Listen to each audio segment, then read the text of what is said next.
بسم اللہ الرحمن الرحیم۔ السلام علیکم ناظرین کرام، نئی ویڈیو میں آپ کو خوش آمدید کہتے ہیں۔ چند ماہ سے خلیجی ممالک اور ترکی کے درمیان پس پردہ بات چیت یا بیک ڈور ڈپلومیسی کی جو خبریں آ رہی تھیں، ان کی رمضان کے آخر میں تصدیق ہو گئی جب ترک صدر رجب طیب اردگان شاہ سلمان بن عبدالعزیز کی خصوصی دعوت پر سعودی عرب پہنچے۔ اس دورے میں شاہی خاندان اور سعودی حکومت نے ترک صدر کا گرم جوشی سے استقبال کیا۔ دوسری جانب صدر طیب اردگان نے بھی شاہ سلمان کے لیے ہر درجہ عزت و احترام کا مظاہرہ کیا۔ سعودی بادشاہ کو ضعیف العمری کی وجہ سے چلنے میں مشکل ہوتی ہے، چنانچہ شاہی محل کے لان پر استقبالیہ تقریب کے بعد وہاں سے محل کے اندر جاتے ہوئے ترک صدر نے شاہ سلمان کی کونی کو آہستگی سے سہارا دیا، جس سے گھر کے بزرگ کے ساتھ احتراماً سر جھکا کر چلنے کا تاثر پیدا ہوا۔ شاہی خاندان میں صدر اردگان کی اس وزاداری کو بہت پسند کیا گیا۔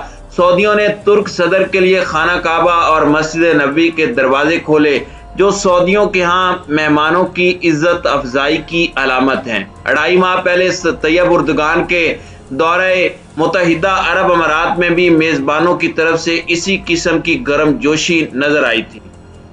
صدر رجب طیب اردگان اس وقت خلیج عرب اور فارس میں پائیدار امن کے خواہاں ہیں۔ وہ چاہتے ہیں کہ مسلمان ایک مضبوط اتحاد قائم کریں اور مسلمانوں کے خلاف اٹھنے والی طاقتوں کا مقابلہ کریں۔ اس وقت تازہ ترین صورتحال کیا ہے، اس پر ہم آج کی ویڈیو میں بات کریں گے۔ ناظرین اکرام، ترکوں اور آل سعود کے درمیان چپکلش کا آغاز عثمانی دور سے جاری ہے۔ اس دوران امام عبد الوہاب کی فکر سے متاثر خاندان سعود اور ترکوں میں کئی خون ریز تصادم ہوئے، تاہم جب 1932 میں المملکۃ السعودیہ کے نام سے آزاد ریاست قائم ہو گئی تو ترکی کے صدر کمال اتا ترک نے سعودی عرب کو تسلیم کر کے مکمل سفارتی تعلقات قائم کر لیے۔ ابتدا میں ان دونوں ملکوں کے تعلقات بہت عمدہ رہے اور خارجہ امور پر باہمی مشاورت کا سلسلہ بھی جاری رہا۔ اسی صلاح اور مشورے کا نتیجہ تھا کہ برطانیہ کے شدید دباؤ کے باوجود سعودی عرب بھی ترکوں کی طرح دوسری جنگ عظیم میں غیر جانبدار رہا۔ ان دونوں ملکوں کے تعلقات میں بال اس وقت پڑا جب شاہ سعود بن عبدالعزیز کا مشورہ رد کرتے ہوئے ترکی 1955 میں امریکہ نواز سینیٹو المعروف معاہدہ البغداد کا اتحادی بن گیا۔ سعودی فرما روا کا موقف تھا کہ دوسری جنگ عظیم میں غیر جانبدار رہنے کی وجہ سے ترکی اور سعودی عرب لڑائی کی تباہ کاریوں سے محفوظ رہے ہیں، چنانچہ ہمیں سرد جنگ سے بھی خود کو دور رکھنا چاہیے۔ لیکن ترک صدر جلال بایار اور وزیر اعظم عدنان مینیریس کا خیال تھا کہ بحر اسود میں روسی بحریہ کے بڑھتے ہوئے اثر و رسوخ کے مقابلے کے لیے مضبوط ترکی کو اتحادیوں کی ضرورت ہے۔ ترکی کے ساتھ عراق، ایران، پاکستان اور برطانیہ امریکہ کی سرپرستی میں بننے والے اس عسکری اتحاد کا حصہ تھے۔ سعودی عرب کے وزیر اعظم شاہ فیصل بن عبدالعزیز سینیٹو میں شمولیت کے حامی تھے۔ کچھ لوگوں کا خیال ہے کہ 1962 میں شاہ سعود کی معزولی کے عوامل میں سے ایک نقطہ بغداد معاہدے سے انکار بھی تھا۔ پھر ایران عراق جنگ کے دوران صدام حسین کی پشت پناہی پر دونوں ملک یکسو تھے اور اس دوران سعودی عرب نے ترکی کو نقد مالی مدد بھی فراہم کی۔ امریکہ کے 1991 میں عراق پر حملے کی بھی ان دونوں ملکوں نے کھل کر حمایت کی اور 2003 کے امریکی حملے کی اصولی مخالفت کے باوجود دونوں نے امریکہ کا ساتھ دیا۔ شام میں بشار الاسد کے خلاف ہونے والی بغاوت میں ترکی اور سعودی سمیت تمام خلیجی ممالک ہم نوالہ اور ہم پیالہ تھے۔ لیبیا اور یمن کے معاملے پر بھی سعودی عرب اور ترکی میں کوئی اختلاف نہیں تھا، لیکن مصر میں صدر حسنی مبارک کے خلاف عوامی جدوجہد سعودی عرب کو پسند نہ آئی اور پھر وہاں عوامی سطح پر اخوان المسلمون کے بڑھتے ہوئے اثر سے خلیجی ممالک میں خطرے کی گھنٹیاں گونج اٹھی۔ پارلیمانی انتخابات میں واضح کامیابی کے بعد جون 2012 میں جب ڈاکٹر محمد مرسی 51.73% ووٹ لے کر صدر منتخب ہوئے تو خلیجی ممالک اور ترکی کی راہیں جدا ہو گئیں۔ اردگان نے جو اس وقت ترکی کے وزیر اعظم تھے صدر مرسی کی پشت پناہی شروع کر دی۔ آبادی کے اعتبار سے سب سے بڑے عرب ملک میں عوامی قوت سے ایوان اقتدار میں اخوان کا پروقار داخلہ خلیجی بادشاہتوں کے لیے اسرائیل اور اس کے مغربی اور امریکی اتحادیوں کے لیے بھی تشویش کا باعث بنا۔ چنانچہ مغرب کی ایما پر مصر میں سیکولر اتحاد نے صدر مرسی کے خلاف علم بغاوت بلند کیا اور اس کار خیر میں سلفی تحریک النور پیش تھی۔ پارلیمانی انتخابات میں اخوان نے 235 اور النور نے 123 نشستیں حاصل کی، یعنی 508 کے ایوان میں اسلامی قوتوں کا تناسب 2/3 سے زیادہ تھا، لیکن النور مخلوط حکومت سازی کے لیے اخوان کی دعوت مسترد کر کے سیکولر قوتوں کے شانہ بشانہ سڑکوں پر آ گئی۔ سعودی عرب اس کشمکش میں ہر لحاظ سے جنرل السیسی کی پشت پناہی کر رہا تھا تو رجب طیب اردگان اخوان کے اتحادی تھے۔ انہوں نے جنرل السیسی کو قاتل اور غاصب کہا۔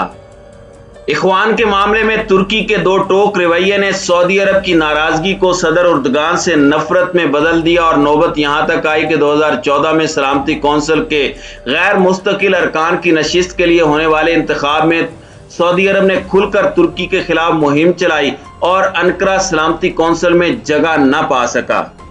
پھر سعودی عرب نے قطر کی اخوان المسلمین کی مدد کرنے پر مخالفت کی اور ان کے ساتھ بائیکاٹ کیا، جبکہ ترکی نے ان کا اس بنیاد پر ساتھ دیا۔ سعودی ترک تعلقات میں ایک فیصلہ کن موڑ 2018 میں آیا جب واشنگٹن پوسٹ کے کالم نگار جمال خشوگی استنبول کے سعودی قونصل خانے میں قتل کر دیے گئے۔ سعودی اٹارنی جنرل کے مطابق ذمہ داروں کو سزائیں سنا دی گئی ہیں۔ ترک حکومت کا اصرار ہے کہ جرم استنبول میں ہوا، اس لیے مقدمہ ترکی میں چلنا چاہیے۔ پھر لیبیا کے معاملے پر بھی سعودی عرب اور ترکی کے درمیان اختلافات شدید ہو گئے۔ کچھ عرصہ قبل صدر اردگان نے علاقائی اور پڑوسی ممالک سے تعلقات بہتر کرنے کی مہم شروع کی۔ ماہرین کا خیال ہے کہ کورونا کے نتیجے میں ترک معیشت شدید دباؤ میں ہے۔ روس سے فضائی نظام خریدنے کی بنا پر امریکہ نے ان کے ملک پر پابندیاں لگائی ہیں، جس سے ترک برآمدات متاثر ہوئی ہیں۔ اس سال کے آغاز پر صدر اردگان نے اپنی اسرائیلی ہم منصب کو خیر سگالی کا سندیسہ بھیجا، جس میں دونوں ملکوں کے تعلقات کو بہتر بنانے کی خواہش کا اظہار کیا گیا۔ اسرائیل کا جواب مثبت تھا اور ایک عرصے کے بعد ترکی اور اسرائیل نے ایک دوسرے کے ملکوں میں سفیر دوبارہ تعینات کیے۔ گزشتہ ماہ اسرائیل کے صدر اسحاق نے ترکی کا دورہ کیا۔ یہ 14 سال بعد دونوں ملکوں کی پہلی اعلیٰ سطحی ملاقات تھی۔ پھر اردگان نے مصری صدر عبد الفتاح السیسی کی جانب بھی خیر سگالی کے پیغامات بھیجے۔ پھر اس کے بعد اردگان کے دورے کے بعد انقرہ اور ابوظہبی کے درمیان سلسلہ پیغام باقاعدگی سے جاری ہوا اور ان کے درمیان بھی مصالحت کی درخواست قبول کی گئی۔ ناظرین کرام، سعودی عرب خود بھی سفارتی سطح پر مشکلات سے دوچار ہے۔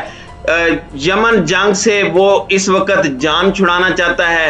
امریکہ کے ساتھ اس کے تعلقات پہلے جیسے گرم جوشی والے نہیں ہیں۔ صدر اردگان کے حالیہ دورہ سعودی عرب کا خیر مقدم کرتے ہوئے امارات کے ولی عہد محمد بن زید نے کہا تھا کہ بھائیوں کے درمیان بے تکلف ملاقاتوں سے علاقے میں امن و استحکام کی کوششوں کو تقویت حاصل ہوگی۔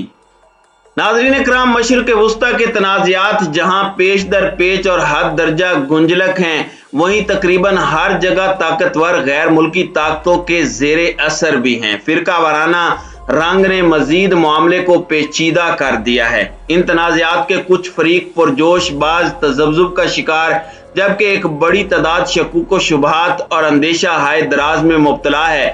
لیکن یہ تمام کھلاڑی بے مقصد لڑائی سے اکتائے ہوئے لگ رہے ہیں۔ یہی اس معاملے کا خوش آئند ہے اور لگتا ہے کہ آئندہ آنے والے دنوں میں یہ مخصوص مفادات کی بارودی سرنگوں اور مذہبی منافرت کے ٹائم بموں سے اٹا ہوا یہ راستہ چھوڑتے ہوئے تمام مسلم ممالک ایک پلیٹ فارم پر جمع ہو جائیں گے۔